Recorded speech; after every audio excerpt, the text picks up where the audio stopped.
Welcome to Law and Society. Please subscribe. Today we're going to talk about the isolationist imperialism that's coming and how that will weaken American influence around the world.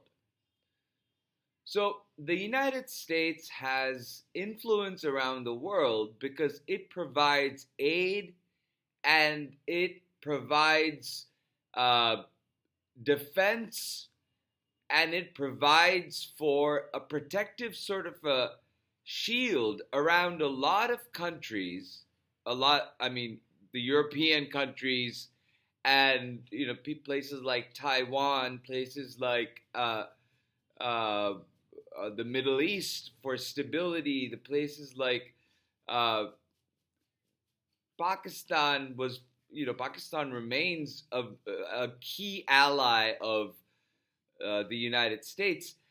And this influence allows the United States to carry out national security missions all around the world. It also, the defense apparatus that it provides the world also makes a lot of countries reliant upon the stability of American government. Now, that that stability, that reliance that other governments have upon the United States begins to wane and is brought into question or and weakened when uh, people who are going to be in power, namely the president coming in, disparages other countries. Now, the talk about buying Greenland, talk about Canada becoming the 51st state, talk about Panama, essentially annexing Panama for the Panama Canal. What this does more than anything else is weakens our diplomatic stance with our closest allies and friends. You of course, if the United States wanted to marshal its entire military force, it could go ahead and conquer Greenland and Denmark and Panama, and then send a ground invasion into Canada. Theoretically, if you look at the military, if the policy of the government was shifted to the far extreme fascist end, can actually accomplish that with a lot of resistance from our then will become enemies, who are now our allies, and completely change the world order in such a manner that we won't recognize the world as we do now. And the isolationist imperialism, what I mean by that is you have on one hand this America First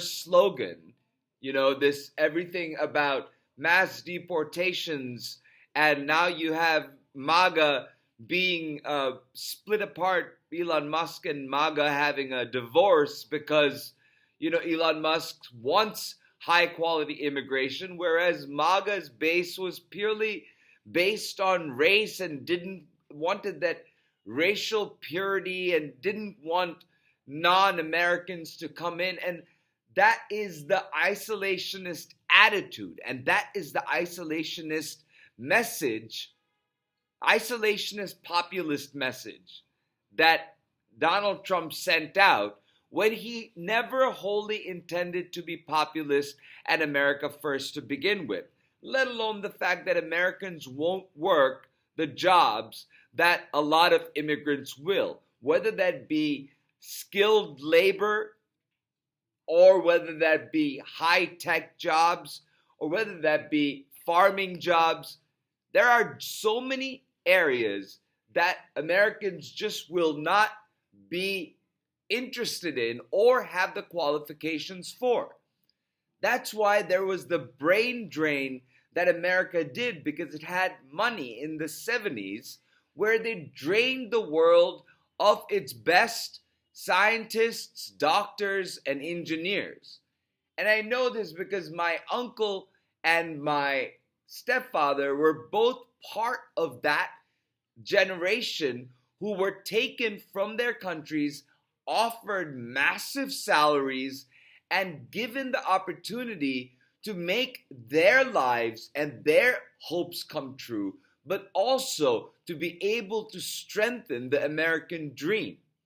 So isolationism didn't work for us, and that's why the gates were opened up in the 70s for the world's best to come and join American ingenuity to be able to complete American dreams.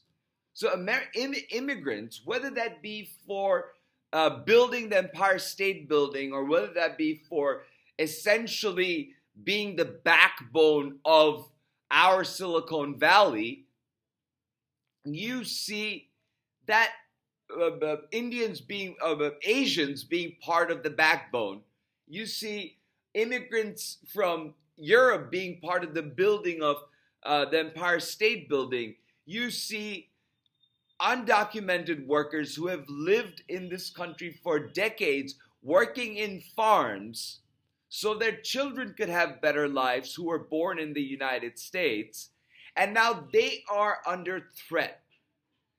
While we are doing this isolationism, there's this imperialist ambition that Donald Trump comes up with, where he says, we are better than everybody else. We're going to go conquer this, and this.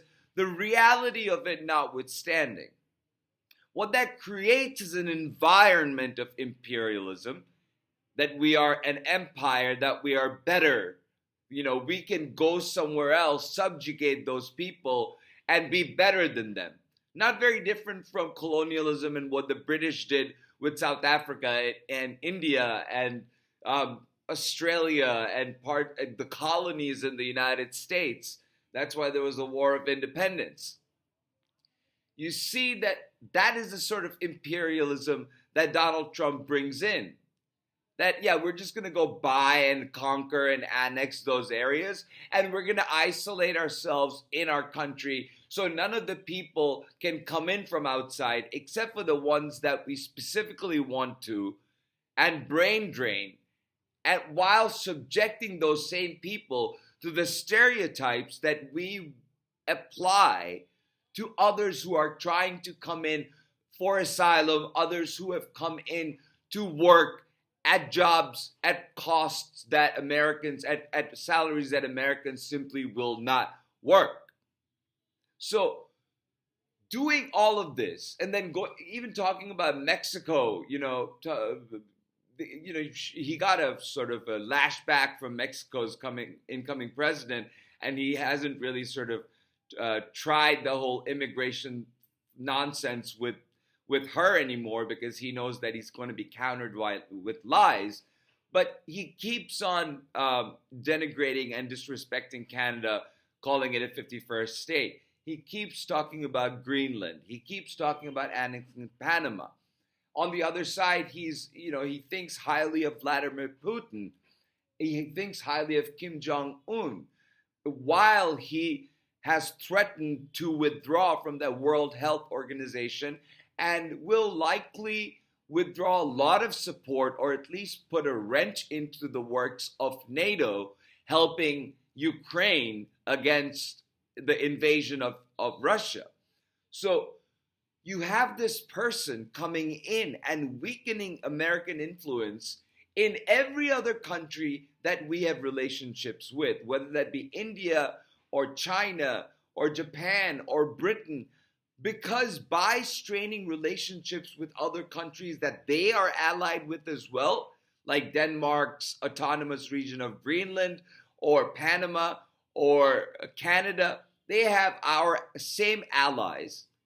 And then it would create an international level crisis that would upend the world order, upend our economies, and create this vacuum space that will be filled up with propaganda and an extremist government and an oligarchy that'll make people work at whatever cost they want, because now they have no more choices left in their society but to work those menial jobs, because you have, while you are being an imperialist, you're also going ahead and being isolationist.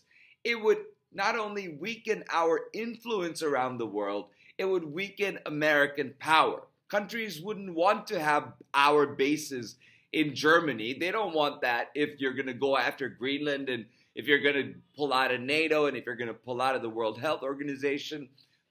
There's going to be repercussions to every single thing that Donald Trump does. But this movement towards isolationist imperialism will weaken America's soft influence, the grace of our aid work, of our helping out other countries to be able to deliver aid. No other country has that capacity, and that will be hindered, and that will be even stopped. I wouldn't put it beyond Donald Trump to stop helping countries that need us unless they give us something in exchange. And that sort of a transactional, personality of Donald Trump will magnify and become the presidency of the United States. And that is a really, really bad way for America to go, because it is a slide downward and not a move upward by opening up immigration, by understanding that an undocumented family member who has been there for over decades and has sustained the family, is either the patriarch or the matriarch of the family, should not and must not be forced out of the United States, and their children threatened with giving up birthright citizenship because they have been here for decades and haven't been documented to be working, because they were working at wages that Americans wouldn't work at.